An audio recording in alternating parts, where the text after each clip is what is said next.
আজকের এই ভিডিওটি আপনাদের জন্য অত্যন্ত গুরুত্বপূর্ণ। কেউ স্কিপ না করে ভিডিওটি ধৈর্য সহকারে দেখুন এবং কিছু বেসিক শিখে নিন। সবাই সাথে থাকুন, ভিডিওটি দেখতে থাকুন।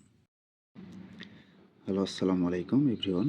আজকে আপনাদের সাথে আমি একটি কলামের পেজ নিয়ে হাজির হয়েছি। তো আজকে আমি কিছু বেসিক আপনাদের মাঝে ইনফরমেশন শেয়ার করব। তো অবশ্যই ধৈর্য সহকারে এই ভিডিওটি লক্ষ্য করুন। তো আসলে অনেকেরই কিন্তু অজানা। তো আজকে আপনাদের অজানাগুলি আমি কিছু আপনাদেরকে সহজ করে দেওয়ার চেষ্টা করছি। তো এখানে আপনারা দেখতে পাচ্ছেন কাজের জন্য মিনিমাম 1 মিটার অ্যাক্সেস থাকা উচিত। তো এই যে গ্যাপটা দেখছেন, এই গ্যাপটা এখানে কিন্তু হচ্ছে আমাদের এটা কিন্তু বেসটা। তো আমাদের বেচের সাইডে যে আমাদের স্পেস লাগে, আমাদেরকে যে কাজ করতে হবে, তো আসলে এই যে অনেকেরই ধারণা যে আমরা এই বেসটার সাইডে আমরা অনর্থ হয়তো বা অকাজের জন্য আমরা বেশি জায়গাটা কাটবো না। তো দেখুন, এখানে আপনাদেরকে জায়গা কাটতে হবে। এর কারণ যে এখানে আপনারা যখন কাজ করবেন তখন কিন্তু এখানে জায়গার প্রয়োজন আছে। আর অনেকেই কিন্তু আসলে এই জিনিসগুলি কিন্তু জানে না বা ফলো করে না। তো অনেকেরই দেখেন যে কাজের সময় অনেক ধরনের কাজের সমস্যা হয়। তো আসলে আপনারা জায়গা যদি না কাটেন তাহলে আপনাদের এই বেসটা কিন্তু প্রপারলি আপনারা কাজ করতে পারবেন না। সেখানে রড ব্যান্ডিংয়ের কাজ আছে, সেখানে এই সাইডগুলি আপনাদেরকে শাটার লাগাতে হবে। দ্বিতীয়ত হচ্ছে আপনার এইখানে এই কলমটা যখন কাজ করবেন তখন আমাদের এখানে জায়গার প্রয়োজন আছে। আপনারা এই কলমটা কাজ করবেন, এখানে শাটার লাগাবেন, এখানে রড বাইন্ডিং করতে হবে, এখানে অনেক কিছুই কাজ থাকে। তো আসলে অনেকেরই কিন্তু হচ্ছে আপনার যে খরচ বাঁচানোর জন্য কিন্তু আসলে এই জায়গাগুলি কিন্তু আসলে স্পেস কিন্তু দেয় না। এই এই ব্যাচের জায়গার মধ্যেই তারা কিন্তু আসলে ঘোরাঘুরি করে, তারা কাজ করে।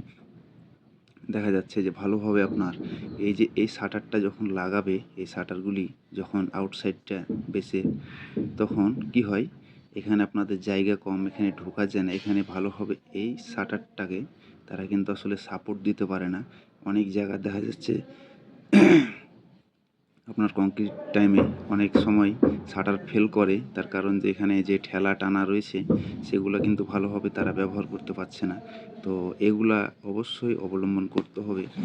শুধু যে বাড়ি করলেই কিংবা কাম করলেই যে আছে অনেকেরই অল্প জায়গা আছে, অল্প জায়গার ক্ষেত্রে আপনার হচ্ছে যে যেভাবে হোক সে কাজটা কিন্তু আসলে উঠিয়ে নেওয়া যায়। আর যাদের জায়গা আছে অবশ্যই এখানে আপনারা যদি প্রপার এই পেজটা যদি করতে চান, এই কাজটা করতে চান, তাহলে আপনাদের স্পেসের দরকার আছে। তার কারণ এখানে যারা কাজ করবে তাদের তো এখানে চলাফেরার জায়গা লাগবে এবং এখানে আপনার শাটারটা ধরতে হবে, লাগাতে হবে। সেখানে আপনার এখান থেকে এই শাটারটাকে এখান থেকে আপনার একটা ঠেলার প্রয়োজন আছে। এখানে যদি আপনার দেখা যাচ্ছে আপনার 6 ইঞ্চি কিংবা 1 ফিট জায়গা রয়েছে, 1 ফিট জায়গার ভিতরে সে ভালোভাবে যে না দিতে পারবে ঠেলা, না দিতে পারবে টানা, এখানে কিন্তু অনেক ধরনের সমস্যা সম্মুখীন হতে হয়। এই কাজটা কিন্তু আসলে আপনাদের প্রপার হয় না। তাই বলবো যে অবশ্যই যাদের জায়গা রয়েছে তারা অবশ্যই এখানে ওয়ার্কারের জন্য এখানে স্পেসের প্রয়োজন আছে। অনেকে বলে যে এখানে 1 দিন 2 দিনের কাজ, এখানে এতটুক জায়গা আমরা বাড়তি জায়গা কেন কাটবো?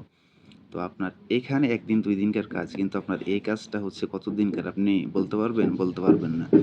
এই কাজটা আপনি স্থায়ী করছেন। এই কাজটা বহুদিন যাবৎ এই কাজটা থাকবে। আর এই জিনিসটা কিন্তু বন্ধ হয়ে যাবে। যখন এই বেসটা হয়ে যাবে, এই ফুটিং কলামটা যখন হয়ে যাবে, তখন কিন্তু এটা কিন্তু আসলে সুন্দরভাবে কম্প্যাকশন করে কিন্তু চারি সাইড কিন্তু আসলে আপনাদেরকে ভরাট করে দিতে হবে। তো আজকে ছিল এই ভিডিও। আমি বেশি কিছু আজকে বলবো না। তো অন্য কোনো ভিডিওতে আপনাদের সাথে আমি আবার মিলিত হব। তো সবাই ভালো থাকবেন, সুস্থ থাকবেন। আর এই মুহূর্তে যারা আমার চ্যানেলটি সাবস্ক্রাইব করেছেন তাদেরকে অসংখ্য ধন্যবাদ। আর এখনও যারা সাবস্ক্রাইব করেননি সবাই সাবস্ক্রাইব করে লাইক শেয়ার করে আমাকে উৎসাহ দেবেন। আমি আপনাদেরকে শিক্ষণীয় নিত্য নতুন ভিডিও আপনাদের মাঝে উপহার দেব। এবং আমার এই ভিডিওগুলি যদি ভালো লেগে থাকে তো অবশ্যই আপনারা ভিডিওটি শেয়ার করে অন্যকে দেখার সুযোগ করে দেবেন, এই কামনা আপনাদের কাছে। তো সবাই ভালো থাকবেন, সুস্থ থাকবেন। আর দ্বিতীয়ত হচ্ছে যে যাদের বিল্ডিং কনস্ট্রাকশনের যেকোনো ভিডিও যদি আপনাদের প্রয়োজন হয়, তাহলে আমার চ্যানেলটি কিন্তু ভিজিট করতে ভুলবেন না।